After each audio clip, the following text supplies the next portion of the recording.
was dead. And later, Gerstein told a friend that about this gassing, one could tell families, even in death, they were still holding hands, stiffened in death, so that it was difficult to tear them apart to clear the chamber for the next load. It's always, I found that quite difficult to read, to be honest with you, Michael, even after all these years. Yeah, it still chills the blood, doesn't it? You never get used to it. Yeah. I would point out too that, just to give some sense of the numbers of people we're talking about, according to the lone surviving witness to actually appear at the trial in the 1960s, Rudolf Rader, there were 750 Jews who were compacted into one of these gas chambers per gassing. So it's not like just a small, handful of people who walked into a shower room. It was 750 people crammed into a gas chamber. Mm. So, and this is an example, just to, in some way, just to try and humanize some of these figures. This is the human element. The humans, all of these people died in Belzec, and this is just a drop in the ocean if we're thinking about somewhere in the region of half a million people were murdered here. And this is according to the Nazis themselves. By the end of 1942, you can see this is the Hoefler telegram, and this was one of Globocnik's deputies, and he was in charge of the office for the Operation Reinhard, another Austrian Nazi. And you can see here the figures. This is Majdanek, and then we've got Belzec here, 434508 by their own numbers. This is just by the end of 1942. Belzec was finally liquidated in June 1943, so they've got it somewhere in the region of 500,000, and there's a consensus amongst historians that we're looking about somewhere between 450,000 to 500,000 victims of Belzec. This is Lorenz Hackenholt. So he wasn't at the trial, Michael, and we're going to get to the trial, but what a ghoulish figure, Lorenz Hackenholt. Like this, he truly was, wasn't he? He was. It's words again almost escaped me. So just to give a little bit of a background on Hackenholt, he served in the army in a battalion called the 12th Engineers Battalion, and he was specialized in mechanics. He was a very, very competent mechanic. So he was a driver, anything to do with automobiles. Hackenholt was your man. So Worth recruits him in the development of the killing facilities at Belzec. So the very first gas chambers, and the gas chambers themselves, and talk about dark humor. The SS themselves put a sign that said Hackenholt Foundation on it. Hackenholt Stiftung, yeah, that's right. Yeah. And it's just beggars belief that these people are even the same species as me. They can garner humor from this. That's one of the astounding things, isn't it? Wanted to mention, in connection with this, what this is referred to in the literature is a cold joke, and it's very common apparently within genocides. Genocidal perpetrators will oftentimes use these cold jokes as a way to further dehumanize the people being harmed by trying to frame it in an ironic sort of light. Probably helps them as well. Probably helps them bond as well. Probably, but it's not uncommon. So he was nicknamed Gasmaster. So he would be the one croaking those engines, and apparently he also used to shoot people as well. But he was promoted in 1944 as well for his services to Operation Reinhard. So you can see that kind of people, and this will probably be relevant later when we touch upon Oberhauser. This kind of people that got promotions were the most brutal and most cold-hearted killers, were the people that got the promotions in Operation Reinhard.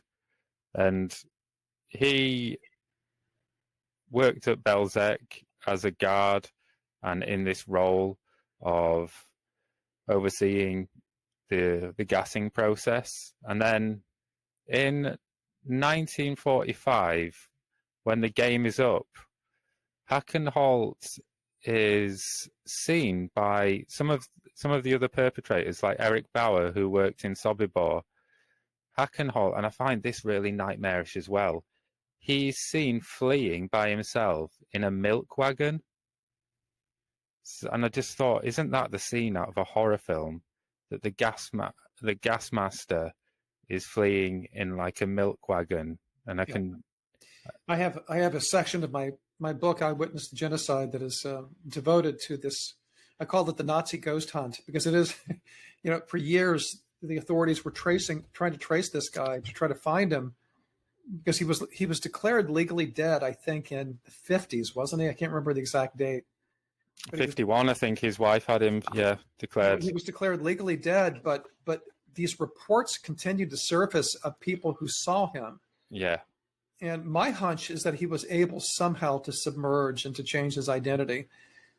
I mean, I think didn't his brother say that he ran into Hackenholt at some point? Yeah, a few people. His brother said he's still alive, and Eric Bauer said, he's taken this name Janssen or Johansson, something like that, and he's moved to an area called Ingersoll or something like that.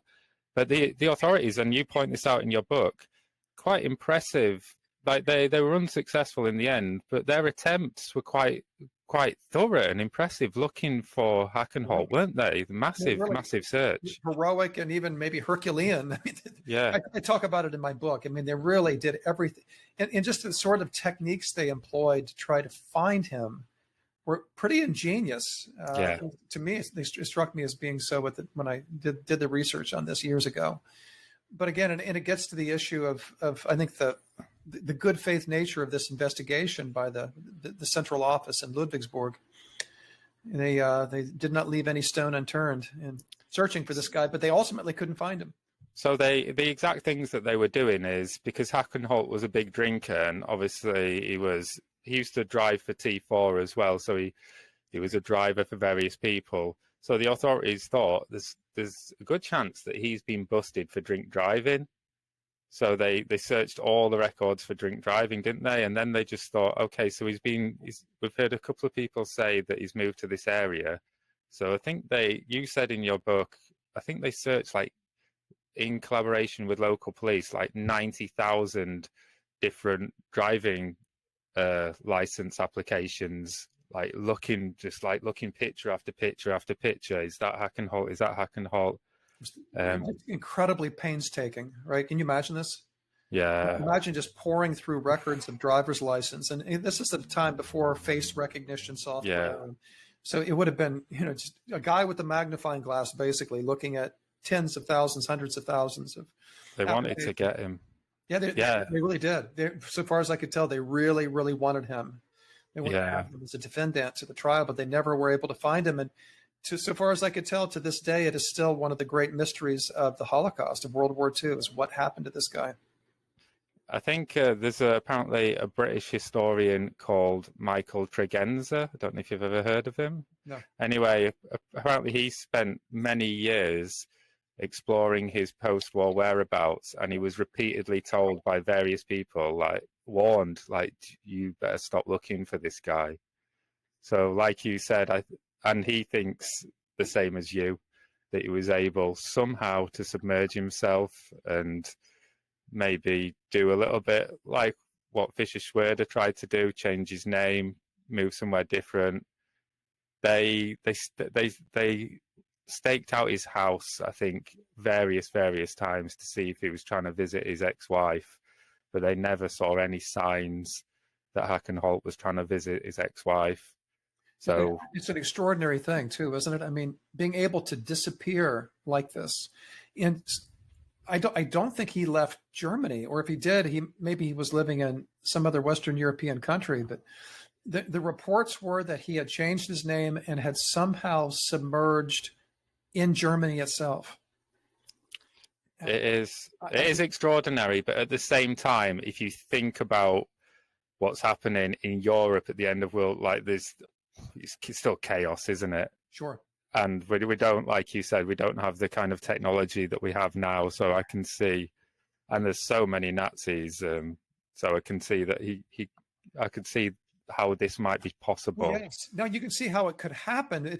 But that it's never been solved as an historical mystery is kind of what I'm driving at. It's you would think that by now somebody would have stepped, because he's assuredly dead at this point. Yeah, and he will have looked for another wife, I'm sure. So you would have thought, somebody who would step forward and say, Mr. Johansson living down the street was actually Hackenholt. Especially as Hackenholt was apparently a big drinker as well. So I can imagine, him going to one of those, beer houses, and then, 10 pints in, Hackenholt's mouth starts to, he's like, well, you never guess what I did. So it is. It's amazing that we've never, ever found out what happened to him. So I think it just fits with just his, like I said, ghoulish just seems to be the adjective, and his ghost-like disappearance fits into that. I think we're safe in the knowledge that he's not alive anymore, though, I think. I think so. I think that's pretty safe. You can understand, though, why I entitled that subsection of the book on Hackenholt "The Nazi Ghost Hunt." That's exactly how I thought of it. He's like a ghost. He just kind of disappeared. Yeah. And then it's like some paranormal team trying to go through an alleged haunted house where they never seem to find what they're looking for. And that's exactly how I thought of Hackenholt. He just was so elusive. And to this day, we have no idea. I mean, not even the Israelis were able to locate his whereabouts. You would think that maybe the Mossad would have had an interest in trying to figure out what happened to him, and quite apart from the German authorities, but nobody knows. And one of the, unmatched with the fact that he's one of the most dreadful, his crimes were, you don't get any more dreadful than what he did as well. And I think those two things together create this kind of sickening and chilling mystique about the man. Well, you mentioned the Hackenholt Foundation, right? The cold joke, the fact that somebody could derive humor from the mass murder of hundreds of thousands of Jewish men, women, and children, entire families, I think says it all, doesn't it? I think that one of the reasons I was talking about the fact that, I'm spending my days looking into Globotchnik's eyes when I could be spending time with my family. I think it's trying to understand, and I think we have to pay attention and recognize the capabilities in other human beings, and try and just understand that these levels of cruelty are actually possible. Other humans can do this, and there are certain circumstances which lead people to behave in this way. We should definitely do a podcast on this, a separate podcast at some point. Yeah.